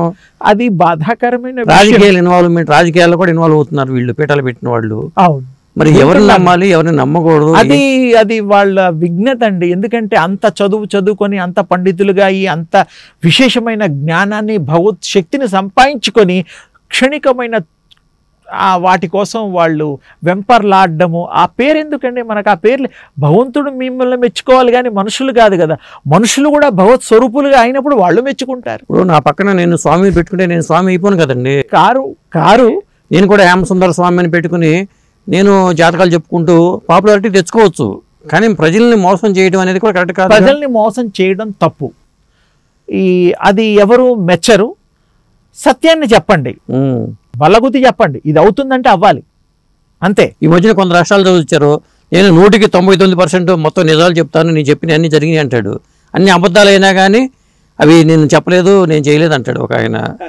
ఆయన పేరు పక్కన కూడా స్వామి ఉంటుంది. ఇలా ఒకటేనండి, అమాయకత్వంతో ఈ యొక్క కలియుగంలో ఉండే మనుషులను పోలిన జ్ఞానంతో, కలియుగంలో ఎథిక్స్ ఉండవు. ఇక రాజశ్యామల యాగం ఇది చేస్తే మీ జీవితం మారిపోతుంది అంటారు. జీవితం ఒక్కరి కాదండి, అది దేశం కూడా బాగుపడుతుంది. రాజశ్యామల ఇంకే యాగాలు పుణ్యాలు చేసినా అందరి ప్రజల కోసం, అది ఒక వ్యక్తి కోసం కాదు అది. అందుకని అందరూ సుఖంగా ఉండాలి, అందరూ బాగుండాలి, అందట్లో మనం ఉండాలి, అది కాన్సెప్ట్. ప్రతి యజ్ఞానికి ఒక అర్థం ఉంటుంది, పరమార్థం ఉంటుంది. జనాలు అందరూ కూడా ప్రజాశ్రేయస్సు కావాలి, అందులో సౌఖ్యము, సుఖము, సంపద ఉంటుంది. అందరూ ధనవంతులైనప్పుడు బీదవాళ్లే ఉండరు కదా. బీదవాళ్ళ లేకుండా చేసేటువంటిదే మరి పాలకులు నిర్ణయం తీసుకోవాలి. అదే ఇప్పుడు మన యోగ భూమి అంటారండి, వేదభూమి అంటారు. మరి ఇంతమంది యోగులు, మహాయోగులు ఉన్నవాళ్ళు ఉన్నప్పుడు కొంతమంది దుష్టశక్తులు వచ్చి కొంతకాలం పరిపాలించి అస్తవ్యస్తం చేసేస్తూ ఉంటారు. మరి వాళ్ళు ఎందుకని కాపాడలేరు? అందుకే కదా మళ్ళీ వాళ్ళకి నెక్స్ట్ టైం ఎన్నుకోకుండా శిక్ష చేస్తున్నారు. అది అట్లా అనుకోవాలి, అంటే కొంచెం టైం పడుతోంది. ముందే అలాంటి వ్యక్తులు రాకుండా చేయొచ్చు కదా. వాళ్ళ గురించి తెలియదు కదండి పాపం. ప్రజలకి నమ్మబలుకుతారు, మీకు అది చేస్తానంటే నమ్ముతాం, నమ్మకమే భగవంతుడు అనుకుంటున్నారు వాళ్ళు. ఎవరినైనా నమ్మితే కదా తర్వాత మోసం చేసేది. నమ్మని వాడిని ఎవరు మోసం చేస్తారు? చేయలేరు. అలాగే భగవంతుడి యొక్క పేరు పెట్టుకున్నైనా, మరి ఏ క్రతువులు చేసినా, సత్యాన్ని మీరు చూపండి, సత్యోన్ముఖంగా వాళ్ళని నడిపించే ప్రయత్నం చేయండి. తృణమో పణమో ఆశించండి, తప్పు లేదు, భుక్తికి తప్పు లేదు. కానీ ఎంత సంపాదిస్తే ఎంత కావాలో అంత సంపాదించుకోండి. 100 పిడీలు 100 వంశాలు సంపాదించాల్సింది నువ్వు ఉంటావా? ఈ 100 ఏళ్ల తర్వాత నువ్వే ఉండవు. వాళ్ళు నువ్వు సంపాదించింది అనుభవిస్తున్నారో లేదో కూడా తెలియదు. నీ పిల్లలు మనవాళ్ళు మునిమనవాళ్ళు నువ్వు చూడలేవు. ఈ శరీరం వదిలేక ఆత్మ ఎక్కడికి వెళ్తుందో ఆత్మకి తెలుసు, కానీ వీళ్ళకి తెలియదుగా. అలాంటప్పుడు ఆత్మ ఈ శరీరంలో ఉన్నప్పుడే ఆ పరాజ్ఞానం గనక వస్తే మంచిని చేస్తాడు. ఆ దివ్య శక్తి ద్వారా వీరి యొక్క ప్రతి ఆలోచన మారుతుంది. అందుకనే దేహం ఉండగానే సాధన చేయాలంటారు. దేహంతోనే చేసినప్పుడు ఈ దేహానికి ఎందుకు చేయాలి? దేహం లేకుండా కూడా సాధన చెయ్యొచ్చు. కానీ ఈ దేహంతో ఎందుకు అంటే ఆత్మ ఈ దేహాన్ని ధరించింది కాబట్టి ఈ ఆత్మ ద్వారా ఇంకొక ఆత్మకి ఉండడానికి వీలైనటువంటి శరీరాలను ఇస్తోంది తల్లి. అంటే కొడుకుల్ని కూతుళ్ళని ఇస్తుంది కదా, వారసుల్ని. ఈ శరీరం పంచుకున్నవే రక్తమాంసాలు ఈ శరీరంలో వచ్చి జెనెటిక్ గా ఆత్మలు తల్లిదండ్రులు కనలేరు. ఇది సత్యము. అందుకని ఈ తల్లిదండ్రులు అందుకోసమే మా పిల్లాడిని చూడకపోతే 10 రోజులైంది, ఫోన్ కూడా లేదని బాధపడతాం. ఆత్మ చూడలేదని బాధపడరు. పిల్లాడు లేడు, మా రాముడో కృష్ణుడో ఏదో పేరు ఉంటుంది, వాడు గుర్తొస్తున్నాడు, పాపం తిన్నాడో లేదో, వేళ్ళకి ఊరుగాని ఊళ్ళో ఉన్నారు, ఎలా ఉందో ఆరోగ్యం అని బాధపడ. అంటే ఏమిటి? ఆత్మ కాదండి, మళ్ళీ గుర్తించండి, శరీరం. ఈ శరీరం మీద ఉండే మమకారం, శరీరం పంచి ఇచ్చాం కదా ఆ దాని మీద. అదే అలాగే మీరు చూడండి, చాలా విశేషం, ఊళ్ళల్లో వాటిలో గోమాతలు దూడలతో ఉంటాయి, మీరు గమనించవచ్చు. ఆ దూడ అంబా అంటుంది, అమ్మగానే ఆ తల్లి దగ్గరికి వచ్చేస్తుంది. ఎలా గుర్తించిందంటారు? దాని పోలికలు బోల్డ్ ఉంటాయి. అవును. అలాగే ఇది కేకేసిన దానికి తెలుస్తుంది. దాన్ని ఆ యొక్క కనెక్ట్, ఆ వినికిడి శబ్ద గ్రహణ శక్తి ఆ దివ్యశక్తి ద్వారా వస్తుంది. ఇవే కాదు, చాలా సంకల్పం మంచిగా చెయ్యాలండి. సువర్ణ భూమిని చేయొచ్చు, ఈ భారత భూమిని తప్పకుండా. అందరి హృదయాల్ని కూడా మార్చొచ్చు. ఎలాగైతే ఇందాక మార్ఫోజెనిక్ ఫీల్డ్ అన్నాము, అందరూ కోరుకుంటేనే ఆ పని అయింది, ఒకరు కోరుకుంటే కాదండి. ద్వీపాలు ఉన్నాయి, చీకటి ఉంది, ఒక ద్వీపంతో ఒక రూమే వెలుతురు వస్తుంది. అలాగే కొన్ని 100,000 రూపాయల్లో ఈ ద్వీపాలను వెలిగిస్తే చీకటిగా ఉండే అంధకారమయంగా ఉండేటువంటి ప్రపంచం తేజస్ అయిపోతుంది. ఒక డౌట్ అండి, ఎందుకంటే తరతరాలుగా యుగాలుగా చెడ్డవాళ్ళు మీద మంచి ఎప్పుడు జయిస్తూ వచ్చి పాజిటివ్ ఉంటుంది, రెండు రకాలు. కానీ విజయం ఎప్పుడు మంచి వాళ్ళని వరిస్తూ వచ్చింది. అధర్మం పాలన చేసి మంచి గెలుసు తీరుతుంది, చివరికి అధర్మం పోతుంది, టైం పడుతుంది. ఆ టైం ఎందుకంటే వాడికి అర్థం అవడం కోసం, ఇందుకే నేను పోయానని వీడికి కూడా ఇది సత్యం ఉంటుంది. అది తెలిసి కూడా మళ్ళీ ఎందుకు తప్పులు చేస్తూ ఉంటారు అనేది ఒక డౌట్ నాకు. అంటే వాళ్ళు చెయ్యరండి, చేసిన వాళ్ళది అయిపోతుంది, ఎండ్, చాప్టర్ క్లోజ్, వాళ్ళు వెళ్ళిపోతారు. ఆత్మహత్యలుగానో యాక్సిడెంట్ రూపంలోనో టైం అయిపోయి వాళ్ళు వెళ్ళిపోవడాలో చనిపోవడాలో జరుగుతాయి. ఆ ఉన్న వాళ్ళు నేర్చుకోవడానికి శిక్షలు గట్టిగా ఉండాలి. పలానా వాడు చేసినందుకు అబద్ధం ఆడాడు, బ్రహ్మ ఇలా చేశాడు కాబట్టి ఇలా పోయాడు అని తెలుసు కూడా అప్పుడు మనం కూడా మళ్ళీ అదే దారిలో చేస్తూనే ఉంటున్నాం. వచ్చే జనరేషన్ కూడా అలాగే చేస్తున్నారు. ఈ పాఠాలుగా ఎందుకు నేర్చుకోవట్లేదు? మనం ఇలా చేయకూడదు, ఇలా నడవకూడదు అంటే ఏమీ లేదండి. వారు చేసినది మాయ కప్పబడ్డం అంటే అదే. ఆ జ్ఞానాన్ని వాళ్ళు విస్మరించారు. ఆ జ్ఞానం మీరన్నట్టుగా వీళ్ళు ఎప్పుడు అలా గనక ఆలోచిస్తే చెడు చేయడం తప్పు అని వాడు తెలిసుండి చేసేవాడిని ఇంకా ఇప్పటికే మారిపోయింది ప్రపంచం, ఎప్పుడో మారిపోయేది. అంటే ఈ కలియుగంలో 4,32,000 సంవత్సరాల్లో 5,125 సంవత్సరాలు మొన్న ఎంటర్ అయింది. ఇంకా అంత ఉంది. మనం ఎన్నిసార్లు వస్తామో ఆత్మకి తెలుసు, కానీ ఈ శరీరానికి తెలియదు. ఈ శరీరం 30 ఏళ్ళు 40 ఏళ్ళు, ఎగ్జాంపుల్ ఇప్పుడు 100-120 ఏళ్ళు అనుకోండి, 60 ఏళ్ళు నిద్రలోకి వెళ్ళిపోతుంది. 20-23 దాకా వాడికి చదువు, సంధ్య, ఇల్లు వాకిలి, పెళ్ళాం, పిల్లలు, సేవ, ఇల్లు కట్టుకోవడంతో మిగతా టైం అయిపోయింది. భగవంతుడికి 6 నెలలు మాత్రమే, 180 రోజులు మాత్రమే నాకు తెలిసి టైం చిక్కుతుంది ధ్యానం చేయడానికి. అంటే ఒకవేళ రియలైజేషన్ అయిన వాళ్ళు, కాకపోతే ఈ జన్మలో వాడికి ఆ అవకాశం దొరకదు. వాడికి ఎంతసేపు ఇటు వెళ్ళిపోతుంది, చెడు లాగేస్తుంది, నార్త్ పోల్ సౌత్ పోల్ లాగా. అదే అందుకని అలా కాకుండా తల్లిదండ్రులు, అందుకోసమే తల్లిదండ్రులు మాతాపితరులు కనబడే నడయాడే దేవుళ్ళు. తల్లిదండ్రుల మాట వినాలి. వాళ్ళు మనకి పరమ గురువులు. అంటే తల్లి ప్రథమ గురువు. అంటే పిల్లలు అలా కోరుకోవట్లేదు ఈ జనరేషన్లో. వీటి తల్లిదండ్రులు మన మాట వినాలి, అంటే అది నీకు తెలియదు నాన్న, నీకు తెలియదమ్మా. కానీ వాళ్ళు పుట్టంగానే మీకు తెలుసు అనరు, ఒక 20 ఏళ్లకో 18 ఏళ్లకో అలా పెరుగుతూ గ్రో అయిన మీ తర్వాత జనరేషన్ వేరు, మా జనరేషన్ వేరు అని అంటున్నారు. అంటే ఇప్పుడు కాలమాన పరిస్థితులు కూడా వేరుగా ఉన్నాయి, ఈ చదువులు వేరుగా ఉన్నాయి, అది యుగ ప్రభావం అనుకోవాలి. యుగ ప్రభావం కూడాను. కానీ రియలైజేషన్ ఏ యుగంలోనే ఉన్నదండి. రియలైజేషన్ అవుతాం. దెబ్బ తగిలింది, ర్యాష్ డ్రైవింగ్, అమ్మా నాన్న చెప్తారు మెల్లిగా వెళ్ళరా బాబు కాలేజీకి అంటాడు. వాడు బాగా స్పీడ్గా తీయ జారిపడ్డం, వేరే యాక్సిడెంటో జరుగుతుంది, కాలో చెయ్యో ఏదో ఇన్వాల్వ్ అవుతుంది. అప్పుడు వాడికి రియలైజేషన్ ఏమొస్తుంది, నెక్స్ట్ టైం ఫాస్ట్గా వెళ్ళొద్దు.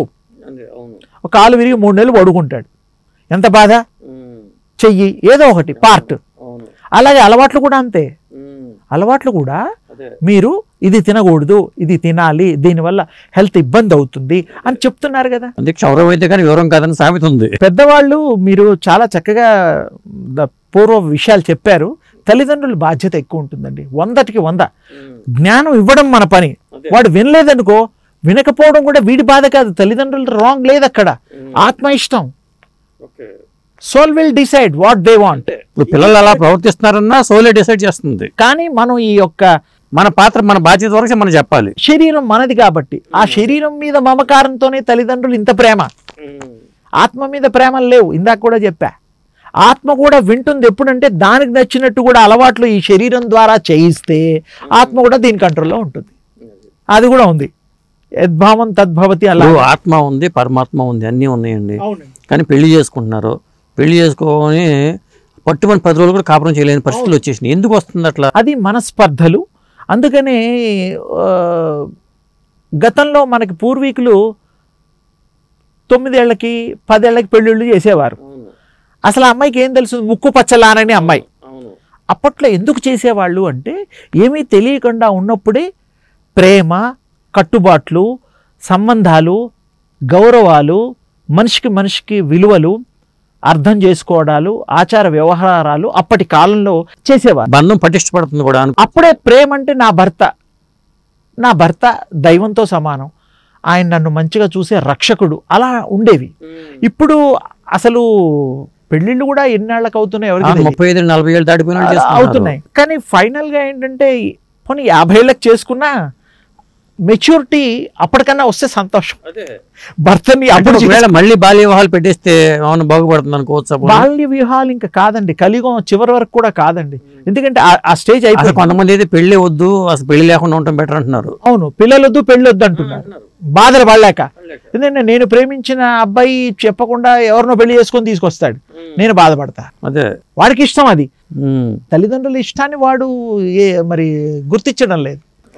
అమ్మాయిలు కానీ అబ్బాయిలు కానీ వాళ్ళ ఇష్టం వచ్చినట్టు చేసినప్పుడు తల్లిదండ్రులు ఏం చేస్తారు పాపం? మంచి చెప్పడం వీళ్ళ తల్లిదండ్రులు. మన పవిత్రమైన వివాహం అనే సంప్రదాయమే మర్చిపోతున్నాం. వివాహ వ్యవస్థ మారిపోయిందండి. రిజిస్టర్డ్ మ్యారేజెస్ వచ్చాయి. రిజిస్టర్డ్ మ్యారేజెస్ వచ్చిన తర్వాత ఇంకా అది కూడా లేదండి, సహజీవనం వచ్చేసింది. అది ఇంకా మరి ఇప్పుడు ఇంకెక్కువైపోయింది. కానీ ఏమిటంటే ఇవన్నీ కూడా అలా కూడా వాళ్ళు ఉండడం లేదు కదా. అప్పుడు మిస్అండర్స్టాండింగ్సే వస్తున్నాయి. సహజీవనం చేసిన వాడు విడిపోతున్నారుగా. అసలు విశృంఖలం అయిపోయిందండి. అంటే కంట్రోల్ తప్పినందుకు ఈ బాధలు.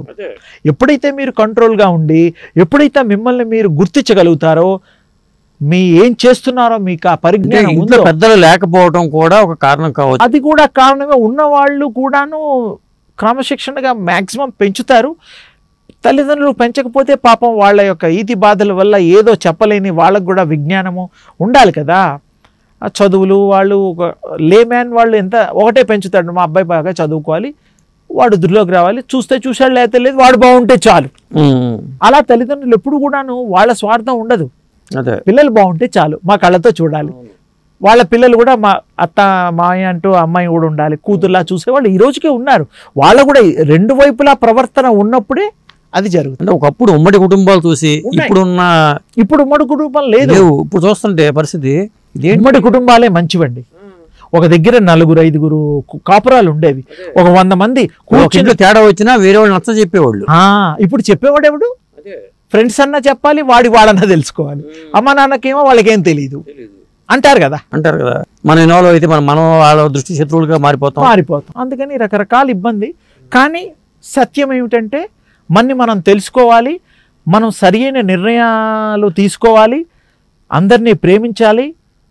మనం సమాజంలో మన బాధ్యత మనం తప్పకుండా స్వీకరించి అందరికీ సమ దృష్టి, సమ అభివృద్ధి, అదే దృష్టితో పాటు అభివృద్ధి కూడా అని మనం భేదాభిప్రాయాలు లేకుండా ఏ మానవుడైతే స్కూల్లో భేదాభిప్రాయాలు ఇప్పుడు పెట్టేస్తున్నారు, ఒకప్పుడు లేవు. అందరూ గోకులంలో కృష్ణస్వామి కూడా సాందీపుడు టైంలో అందరూ ఏ కులం ఏ మతం అని లేదు, వాళ్ళు చదువుకునేవాళ్ళు, అసలు వాళ్ళకి ఏమీ తెలియదు, పాల మనస్సులు. రకరకాల స్కూల్స్ వచ్చేసాయి, అందులో మీరు ఎవరో తెలిసిపోతున్నారు, అక్కడి నుంచే వేరైపోతున్నారు. అది ఆ స్కూల్లో ఆ చిన్నప్పటి నుంచి అలా డిఫరెన్సెస్ చేయకూడదు. ఇప్పుడు మీ యాక్టివిటీస్ ఎలా ఉంటాయి స్వామి? నేను ఇది ఎక్కువగా నన్ను ఆహ్వానిస్తూ ఉంటారు. శ్రీచక్ర అర్చన పూజ, లలితా సహస్రనామాలు చదివించడాలు గ్రూప్గా వాళ్ళు ఆహ్వానించి ఆ ఎండింగ్లోనో స్టార్టింగ్లోనో పిలుస్తారు. నాకు అన్ని దేవుళ్ళు అందరూ కూడా నాకు దివ్య శక్తి స్వరూపాలు కాబట్టి అందరినీ నేను ప్రేమిస్తా. మీకు సాయిబాబా ఇష్టం సరే, మీకు అందులోనన్నా మీరు ప్రావీణ్యం సంపాదించి మీరు మీ పరివర్తన కండి. సాయిబాబా నమ్ముకున్నారు సరే, సాయిబాబా ఏం చెప్పాడా చెయ్యండి. ఈ స్వామీజీని పిలిస్తే మనం ఎంత సమర్పించుకోవాలో అనే భయం కూడా కొంతమందికి ఉంటుంది. కొంతమంది స్వామీజీలు వాళ్ళ బాధ పూజ చేస్తే చాలా గురుదక్షిణ చాలా పెద్దగా ఇవ్వాలట. ఒకటండి, వారు అలా అలవాటు చేశారు. ప్రజలు కూడా కొంత అమాయకత్వంతో వాళ్ళు అడిగింది కోరికలు తీరుస్తూ అదొక రూల్గా మారింది. ఎవరు ఎవరికి ఏమి ఇవ్వక్కర్లా, మనస్సునిస్తే చాలు, ప్రేమిస్తే చాలు, ఏమీ ఆశించక్కర్లా. ఏదో కొంతమంది ఉంటారు, వాళ్ళు ఏదన్నా లేదు పూట గడవని వాళ్ళు ఉంటారు, వాళ్ళు ఆశించడంలో తప్పు లేదు, వాళ్ళకి ఇవ్వడంలో వీళ్ళది తప్పు లేదు. ఏదో పూజ చేయించుకుంటారు, వాళ్ళకి ఇస్తారు. అలాగే ఇంకేదన్నా పనులు చేయించుకుంటారు. శ్రమదానం ఊరికే అంటే పాపం మళ్ళీ వాళ్ళు ఇంకోటికి శ్రమ చేయాలంటే వాడికి బలం కావాలంటే తినాలి కదా, వాడికి ఏదో కూలీగానో ఏదో విధంగా చెయ్యాలి. అంతేగాని ఇంకో ఇది కాదు. మేము ఎక్కడా ఏమీ ఆశించాం. మీరు బంగారు ఇటుకలు ఇచ్చినా ముట్టుకోం. మాకు డబ్బుతో పని లేదు, ప్రేమతో పని. ఎవరైనా సరే దివ్య తేజస్సు. మరి మీకు బతకడానికి కూడా కావాలి. మాకు బతకడానికి అనేటువంటిది ఏమి ఎప్పుడు ఆలోచించలేదు, గడిచిపోతుంది. ఎందుకంటే జానుడి పొట్ట కోసం మనం ఆలోచన ఎప్పుడు చేయకూడదు, ఆ పరాత్పరుడు అరేంజ్ చేసేస్తాడు. మేము ఎక్కడికి వెళ్ళినా మాకు ఏ ఇబ్బందులు ఉండవు. ఎందుకంటే మేము ఆశించి చేయడం లేదు కదా, ఆ దివ్య శక్తి చూసుకుంటుంది. మమ్మల్ని నడిపించేది ఆ తల్లే. ఈ శరీరంలో ఆ దివ్య తేజస్సు లేకపోతే మీరు పడిపోతారు, తీసేస్తారు ఎవరినైనా. అది ఉన్నంత వరకే దీని విలువ. అందుకని దాన్ని కూడా నేనేమంటానంటే ఆత్మ అవలోహన, ఆత్మ సాక్షాత్కారము, ఆత్మ తన్ను తాను తెలుసుకోగోరేటువంటి ప్రక్రియ యోగ సాధన నేను చెప్పడం. తన్ను తాను తెలుసుకున్న తర్వాత ఆత్మకి తెలిసిపోతుంది నేను ఎన్ని రోజులు ఉంటాను. మీ ఇంటికి వస్తామండి, 100 years ఉంటామా? చుట్టం చూపుగా వస్తాం. ఇదంతా మనం చుట్ట చూపుగా వచ్చిన ఆత్మలే, అంతే కదా. వస్తాం, మీ ఇంట్లో ఒక 4 రోజులు ఉంటారు. 4 రోజులు మర్యాదగా ఇంకా ఎక్కువ రోజులు అయితే ఇక విసుక్కోవడం లేకపోతే లేటుగా చేయడం, నేనే పారిపోయేటట్టు చేస్తారు. ఇక మరి ఏం లాభం? అందుకని అలా కాకుండా దానికి అన్నీ తెలుస్తాయి. ఈ శరీరంలో ఏంటంటే కర్మలు చేయడానికి మాత్రమే అది ఉపకరణ జరుగుతుంది. సత్కర్మలు ఈ జన్మ చివరిది కూడా ఆత్మ చేసుకోగలుగుతుంది. అది ఏ రూపం అంటే ఆ కామరూప ధారణ చేయగలుగుతుంది ఆ శక్తి ద్వారా. ఇవన్నీ సన్యాసం తీసుకోవాలంటే భార్య అనుమతి తీసుకోవాలండి. తీసుకోవాలి అంటే ఫస్ట్ సన్యాసం వాళ్ళు పెళ్ళిళ్ళే చేసుకోకూడదు. ఎందుకంటే ఇతరుల్ని బాధ పెట్టడం అవుతుంది కదా. పర్మిషన్ తర్వాత తల్లి పర్మిషన్ కూడా తీసుకోవాలి. శంకరాచార్యులకు తీసుకున్నారు. ఆవిడకి ఇష్టం ఉన్నా లేకపోయినా దేశ శ్రేయస్సు కోసం, ప్రజా క్షేమం కోసం ఆ తల్లి చాలా త్యాగం చేసినట్టే లెక్క. ఆయన కారణజన్ముడు, సాక్షాత్ శివ స్వరూపం అని చెప్తారు. ఆ తల్లి కూడా మామూలు వ్యక్తి ఏం కాదు. మరి ఆవిడ కూడా అంత శక్తి ఉన్నది, ఆ నిగ్రహ శక్తి ఉంది. ఆవిడ బాధని తట్టుకోగలిగింది, ఆ ప్రేమని కూడా దాచుకోగలిగింది. అందరి కోసం, ప్రపంచ శాంతికి ఉపయోగం కోసం ఆవిడ, కళ్యాణం కోసమే ఆవిడ త్యాగం చేసింది. ఒకటండి, సన్యాసము అంటే అర్థం ఇంకోటి కూడా ఉంది. మానసికంగా సన్యాసం చెయ్యొచ్చు. ఈ బట్టలు వేసుకోవాలని కూడా రూల్ లేదండి. మానసికంగా ఈ మంచి పనులు చేయాలి, అది వద్దు, చెడు విసర్జించడం. కొంతమంది దానాలు చేస్తారు. నా దృష్టిలో పాపాన్ని ధ్యానం చేసేయండి. పాప పంకిలమైన థాట్స్ దానం చేయండి విశ్వానికి, వద్దు మనుషులకు చేయక్కర్లా. మళ్ళీ వాడు ఇంకో పాపాత్ముడు అవుతాడు. అదే అలాగే మంచిని పెంచడానికి ఇంకొక మంచిని పంచడానికి ఆ ప్రయత్నం చేయండి. కామ క్రోధ మదమాత్సర్యాలను కూడా దానం చేయండి విశ్వానికి. అది విశ్వం భస్మీ పటలం చేస్తుంది. ఎలాగైతే యజ్ఞాల్లో యాగాల్లో క్రతువుల్లో చివరి విభూతి మిగిలితే మనం బొట్లు ధరిస్తూ ఉంటాం, ఆ పుణ్య కార్యక్రమం దీని ప్రకారం. అందుకని మనం ఆత్మ తన్ను తాను తెలుసుకొని మంచి కార్యక్రమాలు చేయడానికి తన్ను తానే నిర్ణయించుకుంటుంది. దానికి మనం సహాయకారిగా ఉండాలి అన్నప్పుడు విశ్వం అంతా కళ్యాణంగా, విశ్వ కళ్యాణం కోరే ఆత్మలుగా మారాలి అంటే మనం కూడా ఉంటాం, బాగుంటాం, మంచి ఆచరణ చెయ్యాలి. అది ఒక్కోసారి ఇబ్బంది కలుగుతుంది, కానీ చివరికి సత్యమే జయిస్తుంది. మనకి మంచి జరుగుతుంది, 2 రోజులు ఆలస్యం అవుతుంది. మీరు ఎప్పుడైతే మంచి ఉద్దేశంతో చేస్తారో తప్పకుండా మంచి జరుగుతుంది. మంచి విత్తనాన్ని నాటండి, మంచే వస్తుంది. ఎలాగైతే పళ్ళల్లో మనం మామిడి పండు, చింతగింజలు, రకరకాల పుష్పాలు, ఆ పుష్పాలే వస్తాయి ఆ గింజల్ని బట్టి, ఆ విత్తనాలను బట్టి. మీరు మంచిననేటువంటి అంకురింపజేయండి, మహావృక్షమై ఈ ప్రపంచ వ్యాప్తి దిగంతాలు కూడా అది వ్యాప్తి చెందుతుంది. శుభం అండి అందరికీ విశ్వలో ఉండేటువంటి శక్తిని పొంది వాళ్ళు కూడా విశ్వ స్వరూపులుగా, విశ్వ చైతన్యులుగా కావాలనేటువంటిది నా యొక్క సంకల్పము, ఆశీర్వచనం. అదే. Thank you. అమ్మ శుభం.